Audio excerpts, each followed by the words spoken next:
Hallo ihr Lieben, herzlich willkommen bei uns im Garten-Gemüsekiosk zum heutigen Rundgang. Wir werden heute in die verschiedenen Gärten hier schauen, in den Geodom, ins Gewächshaus und natürlich auch in den Folientunnel. Es hat sich doch einiges getan. Wir wünschen euch ganz viel Spaß.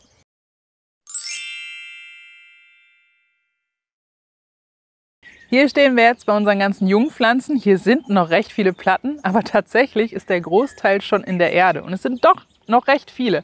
Reste von Kohlpflanzen, Zwiebelgewächse, Salate, verschiedene. Und vor allen Dingen haben wir hier auch unsere Blüten, unsere essbaren Blüten ausgesät. Die wachsen auch an. Da freue ich mich schon sehr, wenn wir die dann im Garten auch verteilen können. Es ist immer schön, wenn es an verschiedenen Ecken blüht und bunt ist. Und hier in den Gemüsekisten, da haben wir schon Bohnen ausgesät, verschiedene. Das ist auch mal schön, wenn die unterschiedlich blühen, dann die Stangenbohnen zum Beispiel. Das sieht auch hübsch aus. Und andere, wie zum Beispiel Gurken, Zucchini, Kürbisse, die es ja ganz gerne warm haben, die stehen noch im Gewächshaus. Ebenso auch die Tomaten, Auberginen. So nach und nach ziehen die in die Kübel auch um. Und ja, der neue Folientunnel und die Gewächshäuser werden jetzt auch so Stück für Stück bepflanzt. Ist ja auch ein bisschen Sache der Zeit bei dieser Größe hier. Aber wir sind guter Dinge und wir kommen auch ganz gut voran. Schaut mal, was hier keimt. Ihr erkennt es wahrscheinlich schon. Es ist ein Zwiebelgemüse. Genau, es ist der Winterporree. Den können wir jetzt auch noch gut aussehen. Also mir ist wichtig, ich lese das öfters in den Nachrichten. Ihr seht jetzt hier ganz viele Jungpflanzen, ja, aber es ist noch nicht zu spät. Im Mai und auch im Juni kann noch so viel ausgesät werden. Zum Beispiel Grünkohl, Palmkohl können wir jetzt noch sehen. Wir können Kohlrabi, Brokkoli, Blumenkohl, Gurken, Kürbisse. Also da gibt es eine ganze Menge, was jetzt noch ausgesät werden kann. Wir haben bei uns auf dem Kanal, auf YouTube ja auch ganz viele Videos zu den einzelnen Monaten, was wir wann und wie aussehen. Und bei uns auf der Internetseite im Shop findet ihr auch einen Aussaatkalender mit den ganzen Terminen und Keimtemperaturen und Infos und die passenden Saaten, also das samenfeste biologische Saatgut, das haben wir auch bei uns im Sortiment. Und wir bedanken uns für eure Unterstützung. Gerade auch an die neuen Zuschauer, schaut gerne mal auf gartengemüsekiosk.de einfach mal vorbei. Wo es jetzt ein bisschen spät für ist, das sind jetzt Tomaten zum Beispiel, Auberginen, Paprika. Das sind Pflanzen, da würden wir euch empfehlen, jetzt besser Jungpflanzen zu besorgen, wenn ihr die noch haben möchtet. Aber ihr seht, in Sachen Aussaat ist eine ganze Menge noch möglich. So einige Platten mit Jungpflanzen stehen hier ja schon gar nicht mehr dabei. Es wurden auch ganz viele auf unserem neuen Ackerstreifen jetzt eingepflanzt. Also wir haben da so einiges eingesetzt. Und was das ist, das schauen wir uns jetzt zusammen an. Hier stehe ich auf unserem Ackerstreifen. Für uns ein neuer Gartenbereich, den wir jetzt dieses Jahr hier starten. Ist sehr spannend. Und wir haben hier einige Jungpflanzen jetzt schon drin stehen. Ungefähr 2/3 von der Ackerfläche hier sind jetzt bestellt. Und ihr könnt es ja sehen. Also die Jungpflanzen sehen teilweise noch recht schlapp aus, ein bisschen blass. Aber wir machen uns trotzdem keine Sorgen, denn das ist bei vielen dann normal. Wenn sie erstmal gepflanzt sind, dauert es 1, 2 Wochen, bis sie wieder in ihre Vitalität kommen, ihre Kraft haben. Und da mache ich mir echt keine Sorgen, das schaffen die locker. Wir haben Freilandpaprika, Freilandtomaten, Kohl, Fenchel, Zwiebelgewächse, die Kartoffeln sind drin. Wir haben auch ein paar neue, spannende Experimente dabei für uns. Bunte Beete zum Beispiel und eben auch die Kichererbse. Eine Sorte, die hier gut funktionieren soll. Da bin ich mal gespannt. Habt ihr vielleicht Kichererbsen schon dauernd im Programm bei euch im Sortiment in eurem Garten? Dann schreibt uns gerne mal eure Erfahrungen in die Kommentare. Gegenüber von mir, da steht noch so eine neue Errungenschaft für uns, eine neue Spielwiese könnte man sagen. Da sind ganz viele Pflanzen drin, die es sehr gerne warm haben. Ich spreche vom Folientunnel.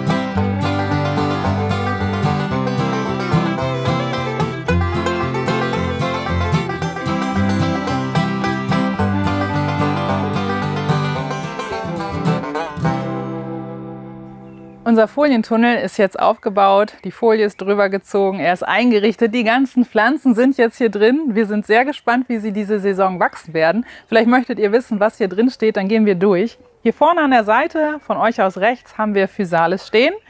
Und dahinter sind jetzt hier die Schlangengurken. Und dazwischen sind so kleine grüne Büschelchen. Ihr wisst ja, wir experimentieren gerne. Und für die von euch, die schon länger bei uns dabei sind, diese Experimente haben wir früher schon gemacht. Das machen wir heute auch noch gerne. Wir haben viel Erfahrung dadurch gewinnen können, viel lernen können. Und hier sind jetzt drin, ihr könnt ja mal mitraten, das sind Erdnüsse. Auf der anderen Seite hier vorne haben wir Paprika stehen. Und hier vorne sind ganz viele Melonenbirnen, also Pepino. Und auf der anderen Seite hier den kompletten Streifen lang haben wir Tomaten drin stehen. Das sind Ananastomaten. Und auf dem anderen äußeren von euch aus links haben wir hinten Auberginen stehen.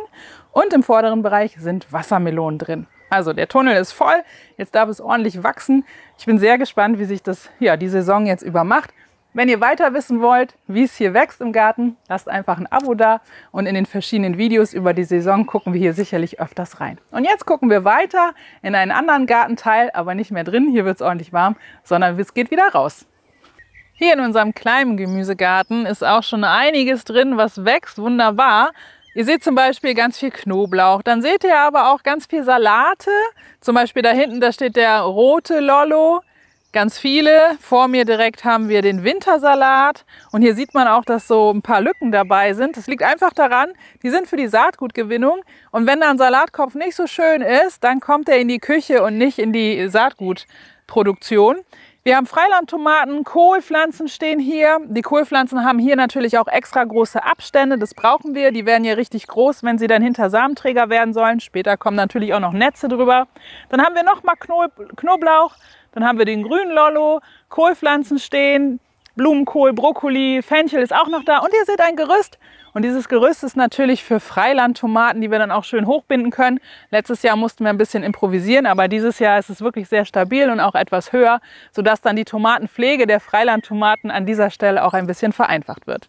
Ich denke, ihr seid bestimmt schon gespannt auf den nächsten Bereich, also gehen wir weiter. Dieses Gewächshaus hier ist eine Kuppel, eine geodätische Kuppel. Vielleicht habt ihr das Video vom Aufbau ja gesehen, findet ihr ansonsten auch bei uns auf dem Kanal. Wir haben hier sozusagen zwei Beete eingerichtet. Einmal haben wir in der Mitte ein kreisrundes Beet, wo meine Tomatenschätze stehen. Das ist auch alles eine Sorte, nur die stärksten sind drin. Dann haben wir einen Weg, einen Rundlaufweg sozusagen. Und im äußeren Bereich ist wieder Platz für Pflanzen. So haben wir eine gute Ausnutzung und können die Beetflächen auch gut erreichen. Wir haben außen Paprika stehen, 2 Gurken sind da zum Test. Außen stehen auch nochmal Tomaten. Und ansonsten haben wir hier eine Sorte Paprika und eben meine Schätze hier in der Mitte. Bisher können wir sagen, in dieser Kuppel, in dem La Sfera, so heißt es ja von Lucama, ist es wirklich sehr, sehr warm. Wir sind gespannt, was die Saison bringt, wie die hier wachsen im Vergleich. Und damit wir auch vergleichen können, gibt es natürlich noch ein zweites Gewächshaus. Unser erstes Gewächshaus, eine andere Bauform, etwas größer. Das steht drüben im Garten und das schauen wir jetzt als nächstes rein. Auf dem Weg zum Gewächshaus noch eine Ergänzung in Sachen Geodom. Wir haben innen schöne neue Pflanzbereiche dazu gewonnen, aber eben auch außen. Also um den kompletten Dom herum haben wir Bereiche jetzt hier eingerichtet, wo Kräuter und essbare Blüten ihren Platz finden werden, sodass wir hier noch weitere Spots haben, wo wir wunderbar ernten können. Für den Kamillentee, für den getrockneten Oregano und die weiteren Kräuter, die dann hier eingepflanzt werden und dann auch wachsen dürfen. Jetzt geht es aber zum Gewächshaus. Nun sind wir in unserem ersten Gewächshaus. Die Regale haben sich wirklich bezahlt gemacht. Hier standen die ganze Zeit oben alles voll mit Jungpflanzen. Es ist immer noch recht voll. Die hier oben wollen natürlich auch eingepflanzt werden. Dafür braucht es unten Platz. Und ihr seht es ist recht grün, es ist sehr üppig. Und wir haben schon ganz viel geerntet, also ganz viele Salate. Bei uns gibt es jeden Tag Salat. Die Hühner bekommen auch was ab. Und es entstehen Lücken. Ein Blumenkohl konnten wir auch schon ernten. Ihr seht, glaube ich, eine Einblendung jetzt. Und dazwischen, wo die Lücken entstehen, da sind auch schon Tomaten. Unsere Prinzentomate hier sind eingezogen. Wir haben Spitzkohl dabei, ein paar Blumenkohlpflanzen brauchen noch ein bisschen Zeit. Ich kann aus dem Spitzkohl wunderbar direkt eine Gemüsepfanne machen oder ich fermentiere es zu Sauerkraut oder ich kann es einfrieren, geschnitten. Das mache ich auch ganz gerne. Wichtig ist für uns jetzt, dass wir Platz schaffen für Tomaten, Paprika und eben auch die Gurken. Die Frühlingszwiebeln, die dürfen stehen bleiben. Es werden demnächst auch noch Kräuter einziehen. Wir werden weiter fleißig Salat essen. Wir essen ihn wirklich sehr gerne. Aber es gibt eine Sache, die fasziniert mich ein bisschen. Das gucken wir uns jetzt zusammen an. Schaut euch das mal an. Nicht, dass ihr meint, hier bei uns im Garten Gemüsekiosk läuft alles perfekt. Wir haben hier eine Kohlrabi-Pflanze, die hatte natürlich Stress, wie man sehen kann. Hier waren Schnecken unterwegs, hier geht die dicke Ameisenparty. Ja, das hat leider nicht so gut funktioniert. Aber wenn wir von hier aus jetzt direkt mal nach links rüber schauen, dann schaut euch das mal an. Gleiche Saat, die Jungpflanzen sind gleich alt. Guckt euch mal diesen Kohlrabi dagegen an. Das ist doch der Wahnsinn, oder? Hier so ein vorbildliches Gemälde und da ja, kann auch mal so rumlaufen. Das wollten wir euch ganz gerne zeigen. Nicht, dass ihr meint, hier ist alles wie gemalt. Auch solche Fälle haben wir hier nicht oft, aber sie kommen eben vor. Und jetzt schauen wir als nächstes in den großen Gemüsegarten. Wir haben ja nicht nur im März gemeinsam das Gewächshaus bepflanzt, wir haben ja auch hier draußen unsere provisorischen Hochbeete bepflanzt. Und schaut mal, ihr könnt sehen, wie die Erbsen schön gewachsen sind. Demnächst werden sie runterranken. Fein finde ich, dass wir auch zeitversetzt arbeiten können. Die Salate, die hier draußen wachsen, die sind kompakter als die im Gewächshaus. Da kann ich mir ein bisschen mehr Zeit lassen zum Ernten. Auch der Kohlrabi ist noch nicht ganz so groß. Das heißt, während ich erst das Gewächshaus abernte, kann ich dann warten mit den Hochbeeten und das anschließend abernten. Die bunte Mischung hat sich hier auch ganz gut bewährt. Die Elektro-Installationsrohre für das Vlies am Anfang oder die feuerverzinkten Federstahlbögen, das war auf jeden Fall ganz sinnig. Hier sollen auf Dauer ja andere Hochbeete hin, deswegen sagte ich eben provisorisch. Wir tendieren tatsächlich zu gemauerten Hochbeeten, passend zum Haus, und der Stein ist ja auch da. Hochbeete haben wir noch ein paar mehr. Wir kommen jetzt zu den berühmten Kartoffeltonnen. Wir sind immer wieder überrascht, wie viele Anfragen wir bekommen, wo man denn diese Kartoffeltonnen, diese Mini-Hochbeete kaufen kann. Wir haben noch keinen Ort gefunden, wo man genau diese kaufen kann. Geht auch schlecht, wir haben sie nämlich selber gebaut. Diese Bleche waren mal ein großer alter Pool, haben wir abgecycelt und dann die Bleche zerschnitten und zu Zylindern geformt, an der Seite einfach mit Schraube und Mutter zusammengefügt. Mittlerweile an unserem neuen Standort haben wir unten auch Gitter drin, wegen der Wühlmäuse, hatten wir früher nicht, aber an diesem Standort ist das auf jeden Fall wichtig. In unseren Kartoffeltonnen pflanzen wir immer sehr frühe Sorten. Einfach aus dem Grund, dass wir dieses Mini-Hochbeet einfach mehrmals im Jahr benutzen wollen. Also wir haben 2 Kulturen, die wir hier beernten können. Denn wenn die frühen Kartoffeln hier abgeerntet sind, die immer mit Erde aufgefüllt werden und dann hinterher geerntet werden können, wenn die dann abgeerntet sind, dann kommt noch mal eine zweite Kultur rein, zum Beispiel Asiasalate, Kohlrabi oder eben auch der späte Kohl. Da kann durchaus schon mal ein Blumenkohl drin stehen. Oder auch mal einen Asiasalat, ein Mizuna oder so, je nachdem. Da wir so viele haben, können wir die Mischung verteilen. Das passt ganz gut. Und hinter mir seht ihr schon das Stroh. Das heißt ja nicht umsonst Strawberry, also Strohbeere. Wir haben das Stroh drunter gepackt, damit die Beeren trocken, also die Erdbeeren trocken liegen können. Es sind schon einige dran, aber viele grüne, das dauert einfach noch. Und die grünen Wipfel, die ihr dazwischen seht, natürlich, das ist der beste Mischkulturpartner für Erdbeeren, für die Vitalität. Da haben wir Knoblauch gesteckt. Unseren Gemüsegarten haben wir in Parzellen aufgeteilt, 5 Stück. Jetzt stehe ich hier in der ersten und hier haben wir unsere Bögen. Und es hat sich ganz gut bewährt. Die haben sogar dem Wind gut standgehalten. Daran bauen wir ja ganz gerne Bohnen als auch Gurken an. Das hat sich gut gemacht und das machen wir wieder so.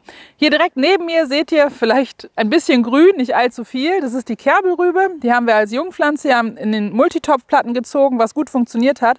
Aber jetzt sehen wir schon, manche sehen wirklich ganz gut aus, grün, andere wiederum nicht.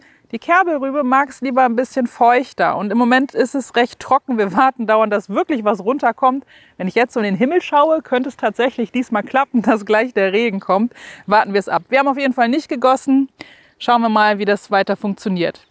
Direkt vor mir die grünen Salatköpfe vor mir. Es ist Eisbergsalat, den ich sehr gerne mag. Die nicht so schön sind, kommen in die Küche, aber das sind nicht so viele.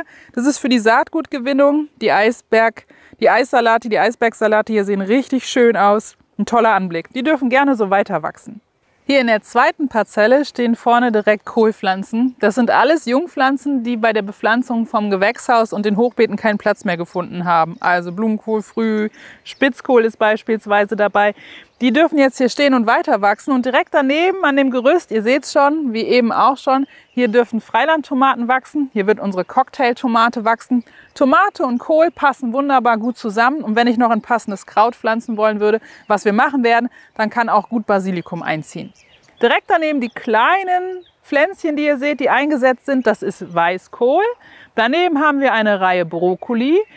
In dem Bereich, der leer ist, da wird noch gepflanzt. Die Pflanzen sind noch nicht groß genug. Da kommt Winterwirsing, Palmkohl und eben auch Grünkohl hin. Und in den letzten 2 Streifen, die Pflanzen, ihr seht es vielleicht, das ist Rosenkohl. Bei Rosenkohl macht es wirklich Sinn, früh dran zu sein, damit er schön die Kügelchen ausbilden kann. Deswegen ist der schon im Beet und darf auch schon wachsen. Weiter geht's mit den anderen 3 Parzellen. In der dritten Parzelle haben wir jetzt hier Zwiebeln und Möhren in der Mischkultur. rote Zwiebeln, weiße Zwiebeln, Steckzwiebeln, Saatzwiebeln. Was ihr auch seht, ist noch so ein Streifen mit ganz vielen Beikräutern. Da müssen wir unbedingt dran, das ist die Pastinake. Aber da braucht man wirklich Geduld, dass man die feinen jungen Pflänzchen von der Pastinake auch drin lässt. Dann haben wir Haferwurzel, Schwarzwurzel. Hier geht es weiter mit der Gemüsezwiebel. Hier auf diesem Streifen haben wir rote Beetepflanzen drin stehen. Und direkt daneben haben wir Fenchel, der sich auch wirklich sehr gut macht. Und auch wenn es schwer fällt, die grünen, die richtig stark grünen Austriebe vom Fenchel, die sehen so lecker aus, die will man essen, aber die lassen wir ihn, damit er schön weiter wachsen kann. Es geht weiter, ihr seht es schon, hier vorne sind dicke Bohnen. Bei den dicken Bohnen könnt ihr gut sehen, dass hier ganz viel Vogelmiere wächst und da machen wir uns auch nicht die Mühe, die hier rauszunehmen. Das stört die dicke Bohne nicht. Natürlich können wir Vogelmiere essen. Sie ist Vitamin C reich, die kann man wunderbar in Salat packen, aber was zu viel ist, ist zu viel. Deswegen nehmen wir das bei feineren Pflänzchen natürlich raus. Direkt daneben haben wir den Sellerie stehen und neben dem Sellerie haben wir hier die Saatzwiebeln, wo wir im Horst gepflanzt haben. Und hier neben seht ihr das wilde Grün, das sind die Radieschen. Die Radieschen fangen jetzt an zu schießen. Wir haben viel geerntet, auch wenn es jetzt vielleicht nicht so aussieht, auch fermentiert und so. Aber die haben es jetzt langsam hinter sich. Daneben der Spinat sah erst kritisch aus, ist dann aber doch gut gewachsen. Hier werden wir noch ein paar Mal durchernten und dann kommt das raus und hier kommen dann die späten Kartoffeln rein. In der Beetreihe daneben seht ihr die kleinen Pflänzchen, das ist der Mangold verschiedener Farben. Und daneben sieht man nichts. Das ist die Wurzelpetersilie, die ist gesät. Ich hoffe sehr, dass sie noch kommt. Und abschließend an dieser Parzelle seht ihr noch Kartoffelpflanzen. Das sind hier mittelfrühe und frühe. Das ist die Allianz und die Hermes. Na, der Regen kommt doch noch. Die letzte, die 5. Parzelle hier, da haben wir Zuckerschoten und auch Markerbsen dabei. Dazwischen ist nochmal Salat. Hier an der Seite kommt Stangensellerie rein. Auf dieser Seite hier kommen Bohnen rein. Und an diesen Bögen werden Gurken wachsen. Und daneben kommt natürlich auch noch eine Zucchini, also mehrere Zucchini-Pflanzen rein und dann ist die Parzelle auch schon wieder voll. Und wenn wir weiter in diese Richtung gucken, dann sehen wir auch noch ein Dauerkulturbeet, was wir jetzt dann doch mal anlegen. Denn Dauerkulturen, sowas wie Spargel beispielsweise oder wie wir jetzt hier gepflanzt haben, Artischocken brauchen einen Platz, wo sie länger stehen können. Und ihr wisst ja, unsere Gemüsebeete, die rotieren und die wechseln auch mit der Gründüngung. Da ist es schwer und wäre es schade drum. Deswegen haben wir hier an der Seite jetzt ein Dauerkulturbeet angelegt. Und wir schauen jetzt mal zusammen, wie es bei den Federfreunden ausschaut zum Abschluss. Hier möchte ich fast gar nicht so viel erzählen, weil das Gepiepe von den kleinen Küken ist einfach richtig, richtig schön. Vielleicht habt ihr es ja schon auf Instagram entdeckt. Wir haben 7 Hühnerküken, wir hatten Bruteier und es sind 7 Brahma-Küken geschlüpft und wir haben 3 Mamas. Und ich muss sagen, die machen das als Team richtig gut. Während eine mal Sandbad macht oder was essen geht, sind die anderen mit den Kleinen zusammen. Beziehungsweise heute habe ich sie auch alle zusammen im Sandbad schon erwischt. Und die sind jetzt schon ganz zahm, das macht Spaß. Und es ist vor allen Dingen schön zu sehen, wie die sich umeinander kümmern. Aber es sind nicht nur unsere Hühner, die hier Nachwuchs haben, sondern unsere Puten, also die Ute und der Daniel, haben auch Nachwuchs. Die haben auch Eier drunter bekommen und es sind 2 Küken geschlüpft. Ich glaube, die müssen sich in ihre neue Elternrolle erstmal einfinden. Aber auch das ist schön zu beobachten. Also, Küken im Garten jetzt zu haben, ist wirklich schön. Das macht uns allen richtig Freude. Es piept. Ja, also ihr seht es ja selber, es macht sprachlos und macht richtig Freude. Wenn euch das heute gefallen hat, unser Video, dann gebt uns gerne einen Daumen nach oben, schreibt uns gerne einen Kommentar, schaut auf unserem Blog vorbei. Und zum Weiterschauen gibt es natürlich auch wieder was. Es gibt so viel, was wir jetzt aussehen können im Mai. Da gibt es extra nochmal ein Video zu, außer Tipps für den Mai. Und wir haben eine ganze Playlist mit unseren Hofgeschichten, wo sich alle Videos nach und nach auch sammeln werden, auch die in Zukunft noch entstehen werden, die findet ihr hier in der Playlist. Also macht eure Gärten bunt und bis zum nächsten Mal. Eure Jen.